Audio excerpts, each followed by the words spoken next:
the hardest person you had to guard? Be honest, man. Cam Reddish. I told you, everybody gonna say.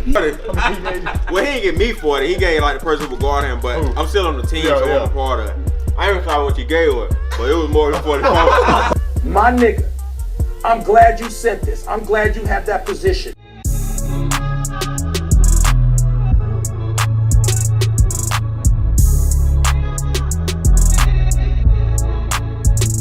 So what is good, YouTube? It's your boy LegendaryEA, and we are back here for another video. And obviously, as you guys can see from the title, we're talking about Cam Reddish in the 2019 NBA draft. Now, first off, if you guys missed my mock draft from last weekend, where I went through the lottery picks of the 2019 NBA draft, make sure to go ahead and check it out. I'll put a link to it in the description below, as well as in the top right hand corner. And obviously, if you guys enjoyed that, you guys will probably enjoy this as well. And I'm probably gonna be doing this with a couple of prospects in general. Obviously, right now we're doing it with Cameron Reddish out of Duke University. We all know Killer Cam, but I'll probably be doing some with RJ Barrett, Zion, Jarrett Culver, DeAndre Hunter, and some of the other prospects. Let me know who you guys want to see in the comment section below. Make sure to go ahead and like up this video, and of course subscribe. Let's aim for 100 likes. Now, today might be a double upload day.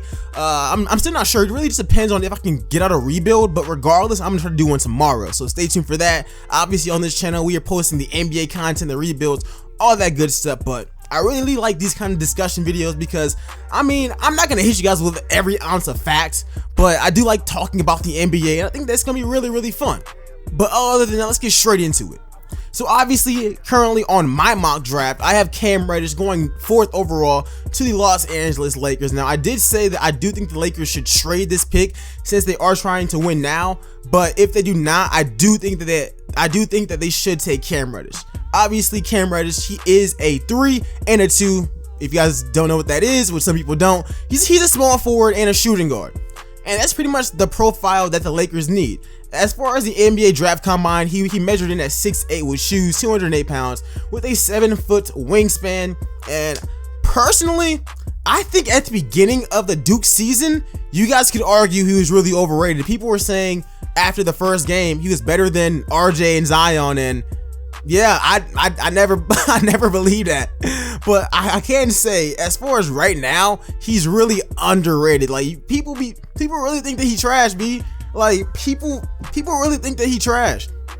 And from everything that I'm seeing, yo, I think he's better than DeAndre Hunter. I think he's better than Jarrett Culver. And that's from somebody who watched a lot of Jarrett Culver, a lot more than the national media and national fans did in general. And I think he's better than Darius Garland. That's what I personally think. Now, of course, I could be wrong, but based off of his play style, his prototype, I think he's gonna be just fine. Now, people have this misconception that he's not a shooter because he shot only 33% at Duke, but I kind of understand it. I'm not trying to make excuses for him, but I think that the NBA, his game is gonna excel, and that happens for a few players. There's a few players where in college they aren't that good. They're like decent, but when they get to the league, it gets a whole lot easier for them. And I think that helps players like Cameron Reddish. I mean, we look at Devin Booker. Booker was a 13th pick at Kentucky. I didn't think that he started all the games at Kentucky, if not any of them. And we look at how he gets to the NBA, he turned into a way better player. Not a winner, but he's still a better player. And I think that's going to affect Cam Reddish. Now, as far as his stats at Duke University, he averaged 13.5 points, 1.6 steals, and 2 assists while shooting a horrendous 36% from the field and 77% from the free throw line. And pretty much, if you guys don't know who Cam Reddish is, I pretty much said he's a 6'8" two-way wing player, and he shows a lot of potential on defense as well as on offense as well. Now, I've heard so many comparisons about Cameron Reddish. I've heard him being compared to Tracy McGrady. I've heard him being compared to Rudy Gay. But as far as somebody that's currently in the NBA, he reminds me so much of Paul George. Like, it is honestly ridiculous how much they play alike and how their games are so similar. But other than that, some of his strengths, I mean, I'm looking at all of the scouting reports about him, and just about all of them have him going around 5th to like Cleveland to 8th to Atlanta. I think that that's definitely a possibility, especially in this kind of draft. But after pick number 3, I think that he's the best player to actually go with. Some of his pros, as far as that goes, he is a good shooter, and I think that he's an excel and shoot a lot better than he does in the NBA. My main reason going off of that is just because whenever you are a shooter, you need to get as many shots as possible to build up that confidence. When you are the third option, and sometimes as far as the ball and most times as far as just being the ball handler in general, you're the fourth option because you have to defer to RJ Barrett, Zion, and Trey Jones. Don't sleep. Trey Jones, he handled that rock a lot because he was their point guard. That doesn't really give him the chance to really get in rhythm. Personally, I think that him going to Duke was just him trying to join up with his friends and build a super team, but I don't think that really helped his draft stock at all. As a matter of fact, I think it hurt it because he didn't really get to showcase what he was capable of. But going off of his cons again, he's a really good shooter, especially from deep. He's good off the dribble, and he's just a really good scorer and free throw maker. You can say that he's a decent passer, but once again, that wasn't his role at Duke University. He's a decent rebounder, and he's a very good defender, and he shows signs that he could actually be an elite one in the NBA. And of course, he plays multiple positions. Now, once again, if he goes to the Lakers, I do think that he will play shooting guard, but on any other team, he's a small forward. That's why he reminds me so much of Paul George. Paul George, when he first came in, he was a 6'7" shooting guard. Look at him now.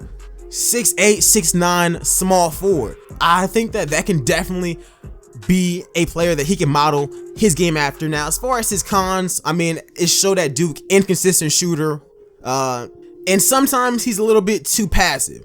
I'm not sure how that goes with him playing with Barrett and Zion, but hopefully he can take his game to the next level. Now, obviously, I didn't go too much in depth on this player profile. I just wanted to give you guys a sense of Cam Reddish and some of the reasons why I think he's probably one of the most underrated players in this draft class. And whenever I say underrated, I'm saying at this point, you guys are like, I've heard a lot of people calling him trash. Now, I still agree. At the beginning of the season, he definitely was overrated. But at this point, I think you guys are kind of like, you guys are picking at every single part of his game, and I think that once he gets to the NBA, he'll be just fine. And if you get him at pick number 6 or 7, you're definitely getting a steal because, like I said before, some of the players you guys have in front of him, I do rank him in front of them, and that's just from my standpoint. I think that his game and everything about him is modeled for the modern day NBA. But anyways, let me know what you guys think about that in the comment section below. Let me know if you guys think that Cam Reddish is going to be good or is he going to be a bust. Where do you guys still think that he's overrated or underrated? And let me know in the comment section below. And like I said, let me know who we should do this with next. Now, I hope you guys did enjoy this video. Let me know if I should make more like this, or in the next one if I should go more into detail, looking at their advanced stats, breaking down their film, all of that stuff. But I mean, other than that, I'll see you guys in the next video. I'm out. Peace, y'all.